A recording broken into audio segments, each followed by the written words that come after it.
کہ کیا کوئی بندہ کسی مشرک سے حدیث لے کر آگے بیان کرے گا اور پھر جو لینے والا ہے وہ اس مشرک کے پڑھائے ہوئے بندے سے لے کر اپنی کتابیں تحریر کرے، ان میں حدیث جمع کر دے اور پھر ساتھ یہ نام رکھ دے کہ اصح الکتب بعد کتاب اللہ بخاری شریف۔ حضرت امام اعظم ابو حنیفہ رضی اللہ تعالیٰ عنہ کے شاگردوں کے شاگرد حضرت امام بخاری رحمۃ اللہ علیہ کے خود والد گرامی ہیں۔ یہ حضرت امام اعظم ابو حنیفہ رضی اللہ تعالیٰ عنہ، حضرت عبداللہ بن مبارک رحمہ اللہ، حضرت اسماعیل بن ابراہیم رحمہ اللہ۔ اب یہاں نیچے آ جاتے ہیں حضرت امام بخاری جو کہ شاگرد ہیں اپنے والد کے۔ اب یہ یوں سمجھے کہ حضرت امام اعظم رضی اللہ تعالیٰ عنہ کے پرپوتے شاگرد ہیں حضرت امام بخاری رحمۃ اللہ علیہ، اور پوتے شاگرد ہیں اسماعیل بن ابراہیم جو کہ حضرت امام بخاری کے والد گرامی ہیں، اور آپ کے شاگرد بنے حضرت عبداللہ بن مبارک رحمۃ اللہ علیہ۔ بسم اللہ الرحمن الرحیم، الحمدللہ رب العالمین، الصلاۃ والسلام علی سید الانبیاء والمرسلین، اما بعد فاعوذ باللہ من الشیطان الرجیم، بسم اللہ الرحمن الرحیم۔ لی خمسۃ اطفی بها حر الوباء الحاتمہ المصطفیٰ والمرتضیٰ وابناہما والفاطمہ۔ سامعین ذوی الاحترام، جس طرح کہ ہمارا ایک سلسلہ چل رہا تھا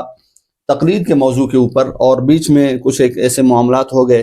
جس وجہ سے ہم نے اس موضوع کو ایک طرف رکھ کر ہم نے دیگر کچھ ویڈیوز اور کرنٹ افیئر کے طور پہ چند ایک مسائل ہم نے بیان کیے تھے۔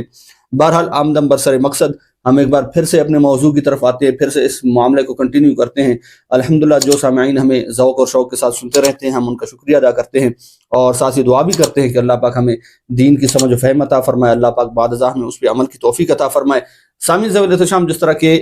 تقلید کے موضوع کے اوپر ایک تفصیلی گفتگو ہم کر چکے تھے، الحمدللہ اس کی تمہید کے طور پر ہم عرض کر چکے تھے، قرآن پاک سے دلائل دے چکے تھے، احادیث مبارکہ سے، اور پھر یہ کہ تقلید کیوں ضروری ہے وہ سارے دلائل الحمدللہ ہم ڈسکس کر چکے ہیں۔ آج یہ اعتراض کہ حضرت امام اعظم ابو حنیفہ رضی اللہ تعالیٰ عنہ کی تقلید ہی صرف کیوں کی جاتی ہے،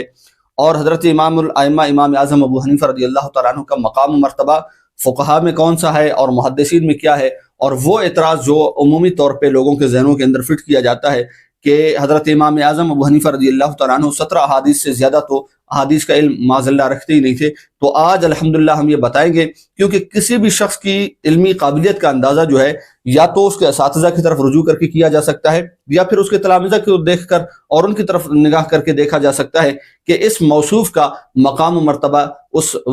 جو مطلوبہ جو علم ہے اس کے اندر کتنا ہے۔ اب دیکھا جائے تو آپ نے جن اساتذہ سے، جن شیوخ سے آپ نے علم حدیث حاصل کیا، علم فقہ حاصل کی، ان اساتذہ کا مقام و مرتبہ کیا تھا، اور پھر آپ کے تلامذہ، پھر وہ جو آپ نے آگے علم جو ہے وہ تقسیم کیا، ڈیلیور کیا، اور آپ نے آگے جو وہ فیض پہنچایا، تو وہ کیسے کیسے پھر آپ کے شاگرد بنے، اور ان میں کیسے کیسے نام ہم کو ملتے ہیں، اور تاریخ ان بزرگوں کو کن الفاظ کے ساتھ یاد کرتی ہے۔ ایک بات ذہن میں رکھیے گا، آج کی اس ڈسکس میں ہم صرف ان ہستیوں کے اوپر بات کریں گے جو حضرت امام اعظم ابو حنیفہ رضی اللہ تعالیٰ عنہ کی شخصیت کے حوالے سے، جو آگے ان کے تلامذہ ہو کر چلے ہیں، جو آپ کے شاگرد ہو کر چلے ہیں۔ کیونکہ اگر ہم آپ کے اساتذہ کو بھی آج ہی اسی قسط میں اور اسی بیان میں اگر ڈسکس کریں تو یہ بہت ایک طویل اور لینتھی ایک سبجیکٹ موضوع ہو جائے گا، تو اس کی طرف قطع نظر پھر کبھی انشاءاللہ موقع ملا تو ہم اس کی بھی ایک تفصیل تحقیق آپ کے سامنے عرض کریں گے۔ فی الحال ہم وہ یوں سمجھے معاملات جو حضرت امام اعظم ابو حنیفہ رضی اللہ تعالیٰ عنہ سے آگے چلے، جو شاگردوں کی صورت میں آپ سے پہلے ہم دیکھتے ہیں کہ صرف تعداد آپ کے اساتذہ کی کتنی ہے، اور دیگر فقہا اور محدثین، چاہے جائے کہ امام بخاری رحمہ اللہ، امام مسلم اور دیگر جو سیاستہ کے محدثین ہیں، اس کے علاوہ دیگر جو محدثین ہیں، ان کے اساتذہ کی تعداد کتنی ہے، کم سے کم کتنی ہے، زیادہ سے زیادہ کتنی ہے۔ کیونکہ اساتذہ کی طرف توجہ کرنے سے میرے دوستو یہ معلوم ہوتا ہے کہ ظاہری بات ہے جتنے اساتذہ زیادہ ہوں گے اتنا اکتساب علم زیادہ ہوگا، جتنا اکتساب علم زیادہ ہوگا اس قدر اس بندے کے اندر جو علمی قابلیت ہے اور علمی جو صلاحیت ہے وہ پیدا ہوتی ہے۔ اب دیکھیے، یہ چند ایک محدثین ہیں، انہوں نے لکھا ہے کہ حضرت امام مالک رحمۃ اللہ تعالیٰ علیہ کے شیوخ اور اساتذہ کی تعداد جو تھی وہ 900 تھی۔ اسی طرح امام ذہبی رحمۃ اللہ علیہ نے فرمایا کہ امام احمد بن حنبل رحمہ اللہ، آپ نے اپنے اساتذہ کی تعداد جو لکھی ہے وہ 280 لکھی ہے۔ امام بخاری رحمۃ اللہ علیہ نے خود اس بات کا اعتراف کیا، خود اس بات کو بیان فرمایا ہے کہ آپ کے اساتذہ کی تعداد جو ہے وہ 1080 ہے۔ اسی طرح امام ذہبی رحمۃ اللہ علیہ نے امام مسلم رحمۃ اللہ علیہ کے جو اساتذہ کی تعداد لکھی ہے وہ 220 کے قریب لکھی ہے۔ یہ سارے حوالہ جات میں آپ کے سامنے عرض کر دیتا، لیکن سوائے اس چیز کے مجھے کوئی اور چیز معنی نہیں ہے کہ میرے پاس وہ وقت نہیں ہے اور ویڈیو کے دامن میں وہ گنجائش نہیں ہے۔ امام ترمذی رحمۃ اللہ علیہ کے 221 اساتذہ اور شیوخ ہیں محدثین میں۔ امام عسقلانی رحمۃ اللہ تعالیٰ علیہ فرماتے ہیں امام ابو داؤد رحمۃ اللہ علیہ کے جو اساتذہ جو شیوخ ہیں ان کی تعداد 300 ہے۔ امام ذہبی رحمۃ اللہ علیہ نے، امام نسائی رحمۃ اللہ علیہ جو محدثین میں سیاستہ میں امام ہیں، امام نسائی رحمۃ اللہ علیہ، آپ کے جو اساتذہ کی تعداد لکھی ہے وہ 70 لکھی ہے۔ اور بعض دوسری کتابوں کے اندر جب ہم توجہ کرتے ہیں تو وہاں امام نسائی رحمۃ اللہ علیہ کے اساتذہ کی تعداد 380 ملتی ہے. لیکن دیگر کتب اور ان کو جو امام زاہبی رحمۃ اللہ علیہ نے بیان فرمایا اور دیگر اور کتب سے چند ملا کر ہم یعنی ٹوٹل اگر ایک اساتذہ کا اندازہ لگائیں جو امام نسائی رحمۃ اللہ علیہ کے ہیں تو 450 یعنی 450 کی تعداد بنتی ہے. پھر اسی طرح امام زاہبی رحمۃ اللہ علیہ امام ابن ماجہ کے اساتذہ کی جو تعداد بیان فرماتے ہیں وہ فرماتے ہیں 23 ہے. اب یہ وہ محدثین ہیں، یہ وہ فقہاء ہیں جن کے اساتذہ کی تعداد میں نے آپ کے سامنے عرض کر دی ہے. اب آئیے ذرا امام الائمہ امام المحدثین امام اعظم ابو حنیفہ رضی اللہ تعالیٰ عنہ کے اساتذہ کی تعداد یہ میں آپ کو عرض کرتا چلوں کہ کتنی محدثین نے بیان کی ہے، مورخین نے کیا لکھا، فقہاء نے کیا فرمایا. دیکھیے سب سے پہلی بات تو یہ ہے کہ یہ جو میں نے آپ کو نام چند ایک گنوائے ہیں محدثین کے فقہاء کے، ان میں سب سے زیادہ جو فگر ہمیں ملتا ہے وہ 1080 کا ملتا ہے جو کہ امام بخاری رحمۃ اللہ علیہ کے اساتذہ ہیں. اب یہ جو 1080 ہیں اس میں بھی یقین جانیے کہ محدثین مورخین فقہاء یہ فرماتے ہیں کہ ان میں زیادہ تر جو تعداد ہے اساتذہ کی وہ مجہول ہے، یعنی ایسے بھی ہیں جن کے نام تک نہیں معلوم ہوتے. تو وہ بندہ جن کا نام تک نہیں معلوم کسی کو تو اس کے حالات نہیں معلوم ہوں گے. جب حالات نہیں معلوم تو اس کے بارے میں کوئی بھی یقین کے ساتھ سرٹیفکیٹ اس کی صداقت کا، ثقافت کا، فقاہت کا، عدالت کا، دیانت کا یہ نہیں دے سکتا. جبکہ امام اعظم ابو حنیفہ رضی اللہ تعالیٰ عنہ کے جو اساتذہ ہیں، اول تو آپ ان کی تعداد سماعت فرما لیں، پھر وہ جو تعداد ہے آپ حیران ہو جائیں گے کہ یہ تمام محدثین جو میں نے ابھی آپ کو گنوائے ہیں، امام نسائی رحمۃ اللہ علیہ، امام ابن ماجہ، امام ترمذی، امام مسلم، امام بخاری، جتنے بھی ہیں، امام احمد بن حنبل، امام مالک، ان کو اکٹھا کیا جائے، ان کے اساتذہ کی جو تعداد کل ملا کے اگر جمع کی جائے تو پھر بھی امام اعظم ابو حنیفہ رضی اللہ تعالیٰ عنہ کے اساتذہ اور شیوخ کی جو تعداد ہے وہ اس سے کئی گنا زیادہ ہوتی ہے. اور وہ کتنی ہے آئیے میں آپ کے سامنے چند حوالے جات پیش کرتا ہوں، آپ سن کے دنگ رہ جائیں گے. اور یہ وہ اساتذہ ہیں امام بخاری رحمہ اللہ کے اساتذہ کی طرح نہیں، بلکہ تمام کے حالات بھی موجود ہیں، تمام کے واقعات بھی موجود ہیں، تمام کی ثقافت، عدالت، فقاہت اور تمام کی دیانتداری جو ہے وہ بھی محدثین کے سامنے ہے. امام خطیب بغدادی رحمہ اللہ نے جو کہ متوفہ 463 ہجری ہیں، آپ نے امام اعظم ابو حنیفہ رضی اللہ تعالیٰ عنہ وہ اساتذہ جو محدثین ہیں، جو شیوخ محدثین ہیں جن سے حدیث کا علم سماع فرمایا، وہ 15 کی تعداد انہوں نے لکھی ہے. امام ابن حجر عسقلانی رحمہ اللہ 852 ہجری متوفہ ہے آپ کا، آپ نے امام اعظم رضی اللہ تعالیٰ عنہ کے جو محدثین اساتذہ ہیں ان کی تعداد 16 لکھی ہے. اور اسی طرح امام زاہبی رحمۃ اللہ تعالیٰ علیہ متوفہ 748 ہجری، انہوں نے 40 تعداد لکھی ہے محدثین اساتذہ کی. اور امام جلال الدین سیوطی رحمۃ اللہ تعالیٰ علیہ متوفہ 911 ہجری، انہوں نے فرمایا کہ 74 اساتذہ ہیں. امام مزید رحمۃ اللہ تعالیٰ علیہ متوفہ 742 ہجری، انہوں نے امام اعظم رحمہ اللہ کے جو اساتذہ کی تعداد لکھی محدثین کی وہ 75 لکھی. امام ابن بزاز کردری رحمہ اللہ، انہوں نے 800 جو جن کی سن وفات جو ہے وہ 827 ہجری ہے، آپ فرماتے ہیں 191 محدثین جو ہیں آپ کے اساتذہ رہے. امام ابن احمد المکی رحمہ اللہ جن کا سن وفات جو ہے وہ 568 ہجری ہے، آپ فرماتے ہیں کہ امام اعظم ابو حنیفہ رحمہ اللہ کے اساتذہ جو محدثین ہیں ان کی تعداد 239 بنتی ہے. لیکن مزے کی بات یہ ہے اگر آپ یہ آگے پڑھتے چلے جائیں گے، اس پانی میں اترتے چلے جائیں گے، آپ حیران ہو جائیں گے کہ امام اعظم ابو حنیفہ رحمہ اللہ کی تعداد اگر یہ صرف محدثین کی ہے تو اسی میں امام محمد بن یوسف الصالحی الشامی الشافعی رحمہ اللہ جو کہ شافعی ہیں خود اس چیز کا اعتراف کرتے ہیں، جن کا سن وفات 942 ہجری ہے، آپ فرماتے ہیں کہ امام اعظم ابو حنیفہ رضی اللہ تعالیٰ عنہ کے اساتذہ جو شیوخ محدثین ہیں ان کی تعداد 306 ہے رحمۃ اللہ تعالیٰ علیہم اجمعین. اور مزے کی بات یہ ہے کہ 125 رجال وہ ہیں جو کہ ان صحاح ستہ میں موجود ہے، بخاری میں موجود ہے، مسلم میں موجود ہے، ابن ماجہ میں، نسائی میں، ترمذی میں، ابو داؤد میں موجود ہے. 125 وہ ہے جو کہ حضرت امام اعظم ابو حنیفہ رضی اللہ تعالیٰ عنہ کے اساتذہ میں سے ہوئے ہیں اور یہاں ان کی روایات موجود ہے. تو یہ کیسے ہو سکتا ہے کہ کوئی شخص معاذ اللہ یہ کہے کہ حضرت امام اعظم ابو حنیفہ رضی اللہ تعالیٰ عنہ نے تقلید کو رواج دے کر، تقلید کو عام کر کے شرک کیا. اب وہ معاذ اللہ ان پر شرک کا فتویٰ لگانے والی یہ ذرا سوچیں کہ وہ امام اعظم ابو حنیفہ رضی اللہ تعالیٰ عنہ نے پھر جن اساتذہ سے علوم حاصل کیا ان پر آپ کا کیا فتویٰ ہے. ان کو تو آپ نے اٹھا کے سیاستہ میں رکھ دیا، محدثین کے اساتذہ بنا دیا، محدثین کے شیخ و شیوخ بنا دیا. اور پھر یہ انتہائی ایک عجیب کن بات ہے کہ جس سے حضرت امام اعظم ابو حنیفہ رضی اللہ تعالیٰ عنہ نے اکتساب علم کیا، اکتساب فیض کیا، ان اساتذہ کی طرف بجائے یہ کوئی بات کرنے کے وہ حضرت امام اعظم ابو حنیفہ رضی اللہ تعالیٰ عنہ پر انگلیاں اٹھانا شروع کر دیتے ہیں. بہرحال میں آپ سے عرض کرتا چلوں اور یہ پوری تفصیل الحمدللہ 125 جو وہ رجال جو صحاح ستہ میں موجود ہیں الحمدللہ میں دکھانا میری ذمہ داری ہے. لیکن ساتھ ہی عرض کرتا چلوں کہ حضرت امام اعظم ابو حنیفہ رضی اللہ تعالیٰ عنہ کے اساتذہ کی تعداد جو محدثین نے لکھی ہے وہ فرماتے ہیں کہ 4000 آپ کے اساتذہ ہیں. 4000 اساتذہ یہ تمام تر محدثین اس بات کا اعتراف کرتے ہیں، یعنی کل ملا کر، چاہے وہ محدثین ہوں، چاہے وہ فقہا ہوں، چاہے وہ قرآن پاک پڑھانے والے ہوں، قرآن کی تلاوت بتانے والے ہوں، جتنے بھی اساتذہ آپ کے اگر کل ملائے جائیں تو وہ 4000 کی تعداد بنتی ہے۔ اور امام اعظم ابو حنیفہ رضی اللہ تعالیٰ عنہ کے اساتذہ کی کثرت کے باوجود ایک اور بات میں آپ سے عرض کرتا چلوں، وہ محدثین کرام جو سیاستہ کے ہیں یا ان کے علاوہ دیگر جو ہیں، چاہے وہ کسی بھی کتاب کے لکھنے والے ہوں، کسی بھی حدیث کی جو ہے وہ کتاب انہوں نے لکھی ہو، چاہے وہ ابن شیبہ ہوں، مصنف عبد الرزاق ہوں، چاہے وہ موطا امام مالک ہو، موطا امام احمد بن حنبل ہو، یا مسند امام شافعی ہو، جتنی بھی کتابیں ہیں الغرض جتنی بھی حدیث کی کتابیں ہیں، ان میں یہ محدثین کا کہنا ہے، یہ مورخین کا کہنا ہے، یہ دعویٰ ہے کہ الحمدللہ امام اعظم ابو حنیفہ رضی اللہ تعالیٰ عنہ کے اساتذہ جو تھے وہ ان کے اساتذہ سے زیادہ ثقہ تھے، زیادہ پختہ تھے، زیادہ عادل تھے اور زیادہ فقیہ تھے۔ اس کی وجہ کیا ہے؟ اور آپ نے جو حدیثیں بیان کی وہ بنسبت ان حدیثوں کے یہ حدیثیں بھی زیادہ یوں سمجھے کہ اعتماد کے قابل ہے۔ اس کی وجہ، اس کی دو وجوہات ہیں۔ پہلی وجہ تو یہ ہے کہ آپ کا زمانہ سرکار علیہ الصلوۃ والسلام کے زمانے کے بہت قریب تھا، یعنی قرب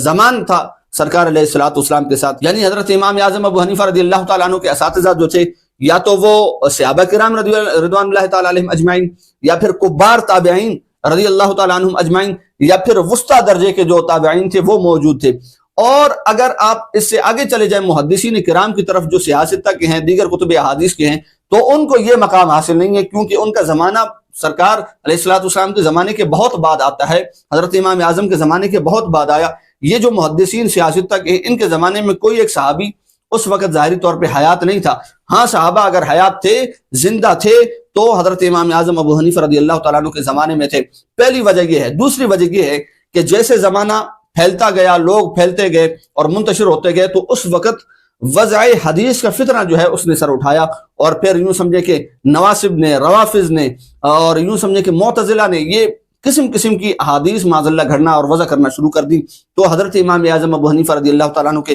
جو اساتذہ تھے، یا تو صحابہ تھے یا کبار تابعین تھے، تو یہ جیسے زمانہ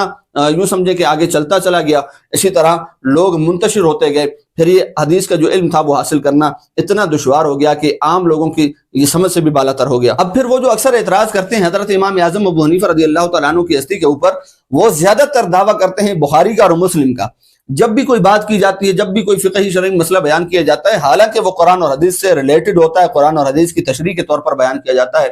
قرآن اور حدیث سے مخالف نہیں کوئی الحمدللہ مسئلہ بیان کیا جاتا ہے، فقہ بیان نہیں کی جاتی ہے، لیکن اس کے باوجود وہ جو ہر وقت بخاری بخاری بخاری مسلم مسلم کے رٹ لگاتے رہتے ہیں، میں ان سے عرض کرتا چلوں اور ساتھ یہ بھی عرض کرتا چلوں، وہ جو حضرت امام اعظم رضی اللہ تعالیٰ عنہ پر شرک کا فتویٰ لگاتے ہیں، میں ان کو بتاتا چلوں کہ حضرت امام اعظم ابو حنیفہ رضی اللہ تعالیٰ عنہ پر الیاذ باللہ اگر آپ شرک کا فتویٰ لگاتے ہیں، پھر تو آپ کا ٹوٹل ذخیرہ حدیث بخاری سے لے کر وہ نسائی شریف تک اور مسلم سے لے کر ابن ماجہ تک، ترمذی سے لے کر ابو داؤد تک، پھر تو آپ کے جتنے بھی سیاستہ ہیں یہ ساری کی ساری الیاذ باللہ یہ تو ہوا میں اڑ جائیں گی۔ اس کی وجہ کیا ہے؟ وجہ یہ ہے کہ میرے دوستو، یہ جتنے بھی سیاستہ کے محدثین ہیں، یہ کسی نہ کسی طریقے سے جا کر حضرت امام اعظم ابو حنیفہ رضی اللہ تعالیٰ عنہ کے شاگرد بنتے ہیں۔ وہ طرق، وہ اسناد، وہ روایات میں بھی آپ کے سامنے عرض کرتا ہوں، کیونکہ جن کے اساتذہ یا جن کے شیخ الشیوخ، استادوں کے استاد الیاذ باللہ اگر وہ مشرک ہوں، تو آپ مجھے یہ بتائیے کہ کیا کوئی بندہ کسی مشرک سے حدیث لے کر آگے بیان کرے گا، اور پھر جو لینے والا ہے وہ اس مشرک کے پڑھائے ہوئے بندے سے لے کر اپنی کتابیں تحریر کرے، ان میں حدیثیں جمع کر دے، اور پھر ساتھ یہ نام رکھ دے کہ اصح الکتب بعد کتاب اللہ بخاری شریف؟ تو یہ تو بڑی ایک حیرت کن بات ہے۔ اب آئیے سب سے پہلے حضرت امام اعظم ابو حنیفہ رضی اللہ تعالیٰ عنہ کے شاگردوں کے شاگرد حضرت امام بخاری رحمۃ اللہ علیہ کے خود والد گرامی ہیں رحمۃ اللہ تعالیٰ علیہ۔ اب آپ حیران ہوں گے کہ یہ کیا بات ہو گئی کہ امام بخاری رحمۃ اللہ علیہ بھی نہیں، آپ کے والد جو ہیں وہ حضرت امام اعظم کے شاگردوں کے شاگرد ہیں۔ دیکھیے ایک سند میں آپ کے سامنے ایک طرق پیش کرتا ہوں۔ حضرت امام اعظم ابو حنیفہ رضی اللہ تعالیٰ عنہ کے شاگردوں میں ایک نام بڑا معروف ہے،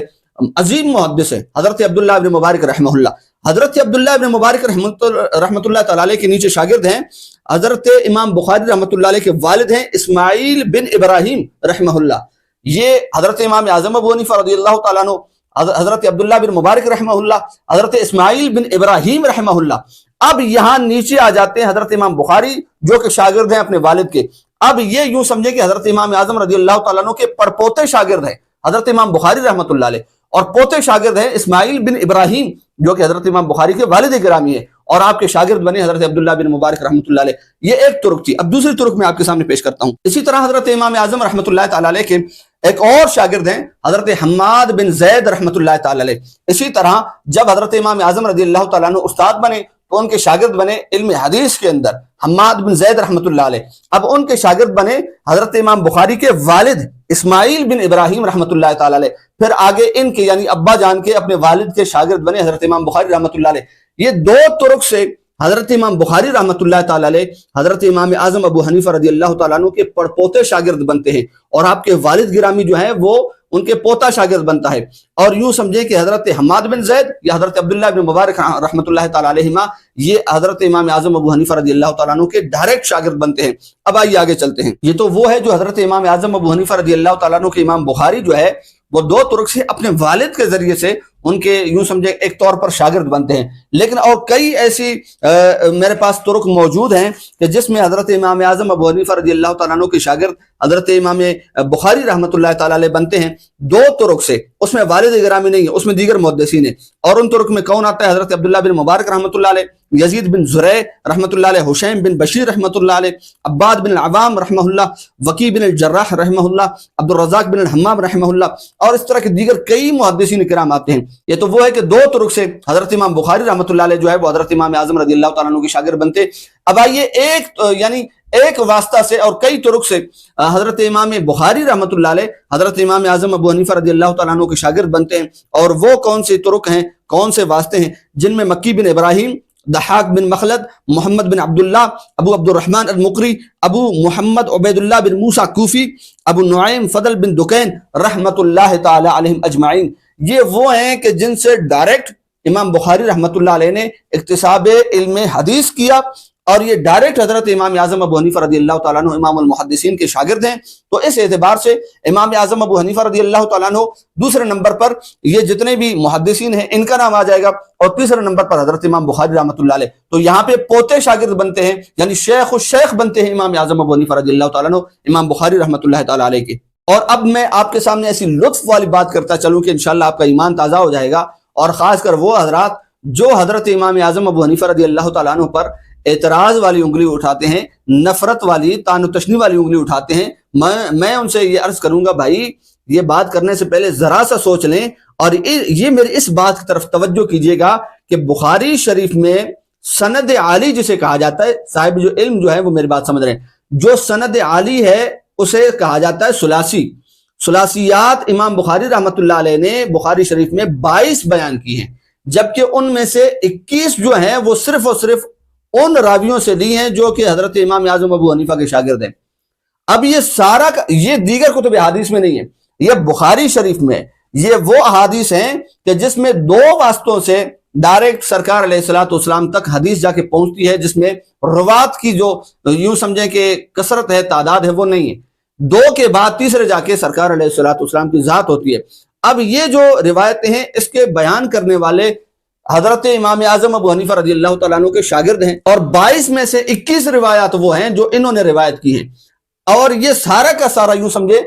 سیاستہ پر بخاری شریف حاوی ہو گئی، اور بخاری شریف کے اندر سب سے زیادہ کوئی باکمال روایات موجود ہیں، سند موجود ہے، تو اسے کہا جاتا ہے ثلاثیات، اسے کہا جاتا ہے سند عالی. اور اسی ثلاثیات کو سند عالی کے نام کے طور پر شمار کیا جاتا ہے. اور یہ امام بخاری رحمۃ اللہ علیہ کا بہت بڑا ایک فخر ہے، بہت بڑا ایک سرمایہ ہے.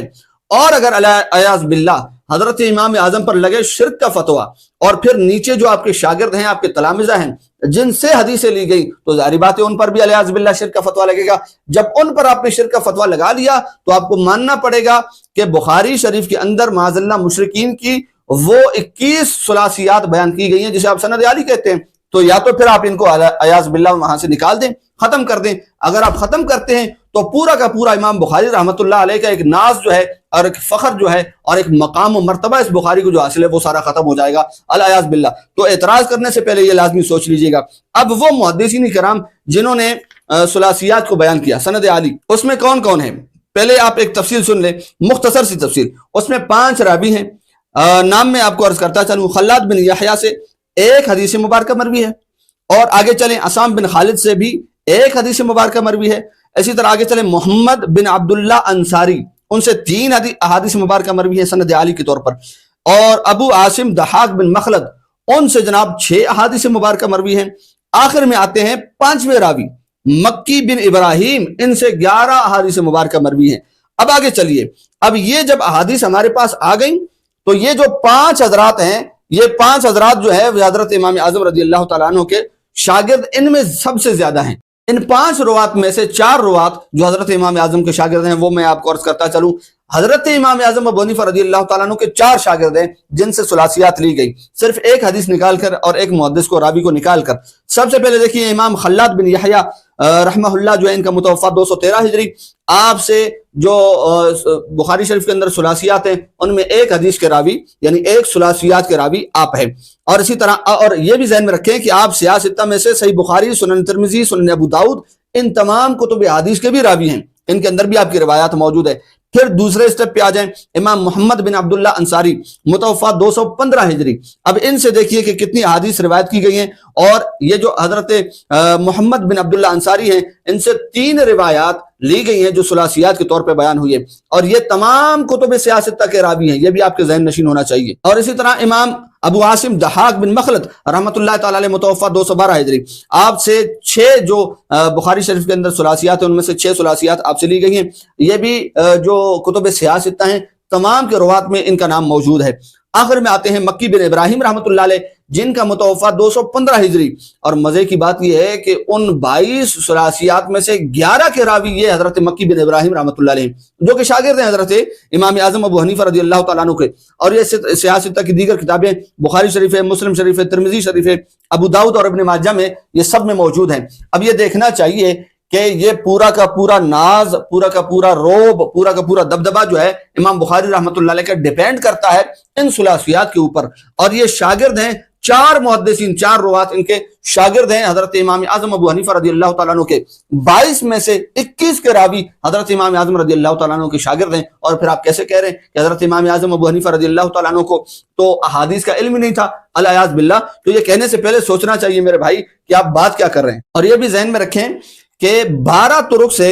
امام احمد بن حنبل رضی اللہ تعالیٰ عنہ کے حضرت امام اعظم ابو حنیفہ رضی اللہ تعالیٰ عنہ استاد بنتے ہیں، شیخ بنتے ہیں۔ اور اسی طرح امام اعظم رضی اللہ تعالیٰ عنہ 4 طرق سے حضرت امام شافعی رضی اللہ تعالیٰ عنہ کے شیخ اور استاد بنتے ہیں۔ اور مزے کی بات یہ ہے کہ امام اعظم رضی اللہ تعالیٰ عنہ صحاح ستہ کے جو محدثین ہیں اور ان کے حضرت امام اعظم رضی اللہ تعالیٰ عنہ 11 طرق سے استاد اور شیخ بنتے ہیں۔ میں صرف 3 طرق آپ کے سامنے عرض کرتا ہوں، آپ حیران ہو جائیں گے، اور اس سے آپ خود ہی اندازہ لگا لیں گے کہ حضرت امام اعظم ابو حنیفہ رضی اللہ تعالیٰ عنہ کی شان، آپ کا مقام مرتبہ اور محدثین میں آپ کا کتنا بلند پایا تھا اور کتنا بڑا قد تھا آپ کا۔ اب دیکھیے کہ حضرت امام اعظم ابو حنیفہ رضی اللہ تعالیٰ عنہ کے شاگرد ہیں امام یزید بن ہارون واسطی متوفہ 206 ہجری، آگے حضرت امام یعقوب بن ابراہیم متوفہ 252 ہجری۔ اب جب حضرت امام اعظم ابو حنیفہ رضی اللہ تعالیٰ عنہ کے شاگرد ہے امام یزید بن ہارون، تو ان کے نیچے شاگرد ہے امام یعقوب بن ابراہیم۔ اور مزے کی بات یہ ہے امام یعقوب بن ابراہیم یہ شیخ ہیں امام بخاری کے بھی، امام مسلم کے بھی، امام ترمذی کے بھی، ابن ماجہ کے بھی، نسائی کے بھی، ابو داؤد کے بھی۔ تو یہ سارے کے سارے جتنے محدثین ہیں سیاستہ کے سارے شاگرد ہیں جناب امام یعقوب بن ابراہیم کے، اور وہ شاگرد ہیں امام یزید بن ہارون رحمۃ اللہ تعالیٰ علیہ کے، اور وہ شاگرد ہیں میرے امام اعظم ابو حنیفہ رضی اللہ تعالیٰ عنہ کے۔ تو یہ 2 واسطے درمیان میں آئے، اوپر ٹاپ پر حضرت امام اعظم ابو حنیفہ رضی اللہ تعالیٰ عنہ، درمیان میں 2 اساتذہ، 2 شیخ، اور پھر اس کے بعد نیچے آ کے صحاح ستہ کے تمام تر محدثین ادھر آ کے شاگرد بن جاتے ہیں حضرت امام اعظم ابو حنیفہ رضی اللہ تعالیٰ عنہ کے۔ دوسرا طرق دیکھ لیجئے کہ حضرت امام اعظم ابو حنیفہ رضی اللہ تعالیٰ عنہ کے شاگرد ہیں امام عبدالرزاق بن حمام متوفہ 211 ہجری، اور آگے ان کے شاگرد بنتے ہیں امام محمود بن غیلان رحمۃ اللہ تعالیٰ علیہ جن کا سن وفات ہے 239 ہجری۔ اب پھر ان کے شاگرد بنتے ہیں یہی صحاح ستہ کے محدثین، یعنی 6 کے 6۔ حالانکہ الگ الگ سے بھی کافی طرق ایسے ہیں الحمدللہ کہ جن میں حضرت امام اعظم ابو حنیفہ رضی اللہ تعالیٰ عنہ کے یہ محدثین جو ہے وہ شاگرد بنتے ہیں، لیکن میں قطع نظر ان کی طرف تاکہ بات سمٹتی جائے، پھیلے نہیں، طویل نہ ہو، اور آپ کا وقت بھی بچ سکے، میرا وقت بھی بچ سکے، تو یہ وہ ایک دوسرا طرق ہے۔ تیسرے طرق میں آ جائیں کہ حضرت امام اعظم ابو حنیفہ رضی اللہ تعالیٰ عنہ کے شاگرد ہیں مکی بن ابراہیم، جن سے وہ ہم نے پیچھے بیان بھی کیا کہ 11 ثلاثیات کی جو روایات ہیں وہ حضرت مکی بن ابراہیم رحمۃ اللہ علیہ سے بخاری شریف میں موجود ہیں۔ حضرت مکی بن ابراہیم رحمۃ اللہ علیہ سن وفات 215 ہجری، اور آگے آپ کے یوں سمجھیں ایک شاگرد ہیں آپ کے تلمیذ ہیں امام محمد بن مسنہ اور متوفہ سن جو ہے وہ 252 ہجری، ان کے پھر آگے شاگرد ہیں امام بخاری، امام مسلم، امام نسائی، الغرض سیاست تک جتنے محدثین ہیں وہ سارے کے سارے ان کے ڈائریکٹ شاگرد بنتے ہیں امام محمد بن مسنہ کے، اور وہ شاگرد ہیں حضرت مکی بن ابراہیم رحمۃ اللہ علیہ کے۔ مکی بن ابراہیم شاگرد ہیں حضرت امام اعظم ابو حنیفہ رضی اللہ تعالیٰ عنہ کے۔ تو اس سے آپ اندازہ لگا چکے ہوں گے اچھے طریقے سے کہ حضرت امام اعظم ابو حنیفہ رضی اللہ تعالیٰ عنہ کا مقام علم حدیث کے اندر کیسا تھا، اور علم حدیث کے اوپر آپ کو کس طرح دسترس اللہ پاک نے عطا فرمائی تھی، کتنا وافر مقدار میں اللہ تعالیٰ نے آپ کو قرآن اور حدیث کا علم عطا فرمایا تھا، جس کے اتنے بڑے بڑے قد والے شاگرد ہوں، تلامذہ ہوں، تو اس استاد کی شان کیا ہوگی۔ اور الیاذ باللہ جتنے بھی اعتراض اگر خدا نخواستہ کیے جائیں حضرت امام اعظم ابو حنیفہ رضی اللہ تعالیٰ عنہ پر، تو حضرت امام پاک پر بعد میں ہوں گے، وہ ان محدثین پر پہلے ہوتے ہیں، کیونکہ انہوں نے ان کے شاگردوں سے حدیثیں لی ہیں۔ اب شاگردوں نے حدیثیں خود سے تو یاد نہیں کی، انہوں نے اپنے اساتذہ سے سیکھی، اور اساتذہ میں سب سے اوپر جو نام نظر آتا ہے، سب سے اونچا قد جو نظر آتا ہے، وہ حضرت امام اعظم ابو حنیفہ رضی اللہ تعالیٰ عنہ کا نظر آتا ہے۔ دعا ہے خداوند قدوس سے کہ اللہ پاک ہمیں ان بزرگوں کے ساتھ جڑے رہنے کی اور ان کی سیرتوں پہ عمل کرنے کی توفیق عطا فرمائے، ان کے مقامات کو، ان کی بلندیوں کو ہمیں سمجھنے کی توفیق عطا فرمائے۔ آمین بجاہ سید المرسلین۔